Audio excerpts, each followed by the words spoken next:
Globalement, la génération avant, je crois Gen Z, je crois que c'était Millennials, je suis pas sûr. Mais genre, eux, ils ont eu l'apparition de Internet, les jeux vidéo et tout. Et nous, on a eu les réseaux sociaux. Là, les petits de maintenant, là, les 2010 et tous, même les 2020 et des trucs comme ça fait trop bizarre de le dire. Mais eux, genre, c'est les réseaux sociaux plus avec TikTok et tout le contenu court et ultra addictif, ultra stimulant. Et purée, je me suis dit, pour les générations d'après, éventuellement nos gosses, à nous, ça sera sûrement le métaverse. Genre, imagine les gens dans la rue avec des casques VR, des petits qui viennent à peine de naître et qui sont déjà addicts au scroll. C'est d'une tristesse. Mais pourtant, genre, c'est difficile de se dire comme quoi la société, globalement, elle sera gérée par des gens comme ça. En fait, c'est juste le fait que c'est normalisé. C'est juste un peu un coup de gueule de mon côté parce que maintenant, si tu veux percer, si tu veux avoir une influence sur les réseaux, la facilité c'est de faire le débile et de faire que du contenu court qui va détruire la mentalité des gens qui regardent. Je sais pas, parce qu'en fait, genre je sais pas si je dois accepter que le jeu est comme ça, du coup je fais un peu du contenu court et des trucs comme ça,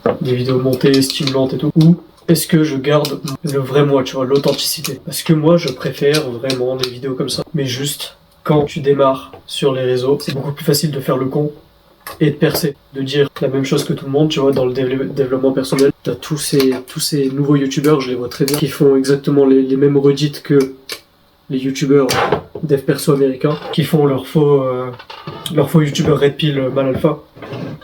Alors que frère, voilà, du coup c'est monté. 15 000 balles. Mais du coup, en fait, c'est juste que j'essaye de créer mon identité sur YouTube, de savoir vers quel type de contenu je vais aller. J'essaie en même temps, tu vois, je suis pas 100% à l'aise devant la caméra, mais quand je fais un truc comme ça, quand je parle normal, ça va, tu vois. Quand je sais que c'est une vidéo qui sera chill, qu'il y aura sûrement pas beaucoup de gens qui la regarderont, du coup. Ce que je veux dire, c'est que, en fait, c'est chiant que si par exemple t'as des bonnes choses à dire, des bonnes choses à partager, bah que tu dois un peu perdre en quelque sorte en intégrité. En soi, techniquement, je pourrais, tu vois, faire des vidéos bien montées et tout. Et d'ailleurs, j'en fais. Mais c'est juste que ça me plaît pas énormément. Ça me dérange plus qu'autre chose. Et peut-être dans le futur, j'en ferai, tu vois. Mais là, maintenant, j'ai pas envie. Et je préfère largement faire des vidéos tranquilles où je parle normal, sans me prendre la tête, mais pas juste par fainéantise. Surtout par authenticité, parce que ça me ressemble plus à moi. Tu vois, moi, je suis quelqu'un d'assez posé, calme, tranquille, et j'aime bien faire des vidéos où je suis pas obligé de me dire que je dois stimuler forcément l'audience, et que, si il y a un blanc, s'il y a un moment de tranquillité, de silence, ça y est, la personne va partir, elle va quitter la vidéo. De toute façon, il y a très peu de personnes, je le sais très bien, tu vois, il y a très peu de personnes qui vont regarder cette vidéo. Et si tu la regardes en ce moment, tu fais partie d'une minorité en quelque sorte. Parce que t'as pas le cerveau complètement défoncé par cette surstimulation. Puis des moments, genre, je t'avoue, hein, moi aussi des moments où je me rends compte, c'est que en gros, par exemple, tu regardes une vidéo qui est plus trop stimulante, tu perds le fil de la vidéo, et sans t'en rendre compte, tu viens, tu prends ton téléphone, tu vas sur Insta, tu vas allumer un jeu, ou je sais pas, tu vois. C'est une dinguerie de se dire comme quoi, la plupart du temps, en fait, on le fait inconsciemment. Et c'est juste le cerveau qui envoie une pulsion électrique pour te dire vas-y, prends ton téléphone, mets-moi une vidéo, mets-moi un truc Insta, je scroll pour avoir la dose de dopamine derrière. En fait, c'est dommage qu'on en soit arrivé là dans la société parce que globalement, avant, quelques générations en arrière, tu vois, dès qu'il y avait pas grand-chose à faire, bah tu t'ennuyais, tu vois, tu te fais chier. Ou alors tu vas faire un truc, alors qu'aujourd'hui tu peux juste allumer l'ordi, allumer le téléphone et scroller et rien foutre. Mais moi, tu vois, j'en suis en quelque sorte victime. Moi aussi, ça m'arrive, tu vois. Je vais pas faire le donneur de leçons et je vais pas mentir. Globalement, j'en suis plus conscient. J'estime pas que je suis complètement addict aux réseaux sociaux. Mais, en fait, quand tu prends conscience de ça, tu te rends compte de tous les moments où tu vas sur les réseaux pour échapper à l'ennui, pour échapper à ta vraie vie. Et en fait, quand t'essaies d'être plus conscient de toi-même, plus conscient de l'instant présent, bah, tu te rends compte, en fait, de la réalité. Et c'est plus en mode, genre, tu te dis ah ouais putain, ah ouais ok, donc là j'ai un comportement qui techniquement n'est pas naturel parce que c'est pas naturel d'échapper à la réalité comme ça, tu vois. Ils ont fait des expériences sur des souris où t'avais la possibilité de donner ils appuyaient les rats de laboratoire, ils appuyaient sur un bouton pour avoir un shot de dopamine, et si t'avais que ça, que ce bouton et rien d'autre, ça appuie sur ce bouton tout le temps. C'est un peu le mode de vie de globalement beaucoup de personnes. C'est-à-dire qu'ils vont au taf, ou ils vont en cours, après ils font leur truc de leur journée, et dès que c'est fini, dès qu'il n'y a rien à faire, perdre du temps. C'est triste qu'on en soit arrivé là et que ce soit autant devenu la norme. Déjà, si t'es capable de rester jusqu'à ce moment dans la vidéo, surtout sans prendre ton téléphone, si t'as ton téléphone là maintenant, éteins-le, mais Si t'es capable d'être resté, surtout que j'ai pas fait d'effort spécial pour te garder stimulé, pour te garder concentré sur la vidéo, mais globalement, c'est un truc qui se retrouve chez la blinde de gens. Qu'aujourd'hui, c'est devenu tellement facile de juste s'arrêter et passer sa vie dans ce monde virtuel, quoi. Et en fait, quand t'as pas conscience de tous les dangers qu'il y a derrière, de toutes les répercussions sur le cerveau, quand on dit les écrans c'est mauvais, les réseaux sociaux c'est mauvais et tout, tu te dis ah c'est bon ta gueule, arrête de me baratiner ça. Puis au final, tu fais tes recherches et tu te rends compte ah ouais, c'est aussi dangereux que ça. Et puis après, t'essaies d'arrêter. Et tu te rends compte, ah ouais, en fait, il y a une addiction derrière. Et puis après, du coup, tu t'essayes d'être plus conscient de l'instant présent, et tu te rends compte aussi, de tous les moments où tu le fais de manière inconsciente. Mais d'un autre côté, tu vois, cet inconfort de se dire, ok, donc là, j'ai beaucoup utilisé les réseaux sociaux, c'est trop, du coup, j'arrête. C'est inconfortable de se dire ça.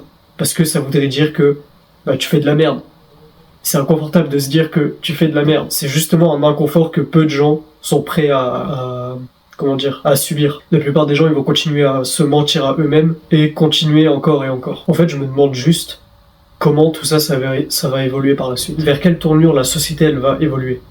Parce que je vais pas te mentir, moi je considère les réseaux sociaux comme la suite de la société. C'est pour ça que, justement, j'ai créé cette chaîne YouTube. Même si j'ai largement conscience des effets néfastes. Et justement, j'essaye d'aborder ce thème pour que les gens comprennent mieux. Et je dis pas non plus que faut arrêter les réseaux sociaux, faut arrêter tout, je veux pas être alarmiste ou faire des discours ultra négatifs. Le but, c'est de propager de la bonne valeur, de propager des trucs que j'apprends. Et aussi, c'est mon parcours entrepreneurial, tu vois. Mais je me demande juste vers quoi tout ça va tendre. Globalement, il y a plein de petits trucs qui sont de plus en plus... Tu sais, comme des red flags, comme des genres d'avertissements, des petits trucs. Je vais pas rentrer dans les détails, ça serait trop long. Mais plein de petits problèmes sociétaux, parfois environnementaux, économiques aussi, géopolitiques. Et en fait, quand tu t'intéresses à ce qui se passe, tu fais quelques liens, tu relis certains points, et genre, tu te dis, mais comment ça va se passer en fait? En fait, j'ai envie d'être optimiste, mais je me dis, comment, à partir de ce qu'on a là, faire en sorte d'améliorer les trucs de manière positive? Ou de moins empirer la situation. Mais sauf que ça marche pas. Parce que la plupart des gens aujourd'hui, ils veulent juste se divertir. Ils veulent pas entendre parler des vrais trucs. Ils veulent juste leur dose de TikTok. Moi, je t'avoue, j'aimerais trop faire des podcasts de 3 heures. 3 heures. Parler avec des gens de thèmes importants et... Attends, faut que je resserre le truc. Mon gars, moi j'aime pas. Moi, je t'avoue, j'ai pas envie de faire. J'ai pas envie de faire les contenus de 10-20 minutes, hein. Mais d'un autre côté, j'ai pas le matos, j'ai pas aussi les compétences, parce que on va penser que c'est simple, et faire une vidéo de 20 minutes, alors 3 heures, c'est compliqué, mais c'est ce que j'aimerais bien faire, tu vois. Et aussi des genres de guides complets, des vidéos complètes qui parlent d'une thématique, et j'aimerais vraiment bien, genre rentrer complètement dans un sujet, mais je sais très bien que ce genre de contenu, ça plaît pas. Ce genre de contenu, ça perce pas.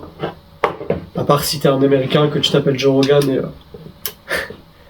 Moi en tout cas c'est ce que j'aimerais bien faire. Entre ce que je veux et la réalité, c'est un monde différent, tu vois. Déjà là il y a juste 2 personnes qui regardent. En vrai je suis parti loin. J'avais même pas de ligne directrice. Je voulais juste parler et laisser le truc venir. Je sais même pas si je vais poster ça sur YouTube. À voir. Je vais réécouter le truc et voir si je dis des trucs intéressants. Je reposte. Enfin je le poste sur YouTube. Puis sinon... Voilà quoi. Bref, moi je dois aller à la salle. Voilà. Belle étagère. Du coup, pour les 2-3 personnes qui sont encore là dans cette vidéo et qui ont assez de neurones pour rester concentrés, tu vois, écrivez-moi un petit commentaire pour que je sache si ce genre de contenu c'est bien ou pas ouf. Franchement, je préfère largement avoir un commentaire, même s'il est négatif. Rien à foutre. Un commentaire qui me permette d'améliorer un aspect. Tu vois, un commentaire constructif. Et voilà. Salut!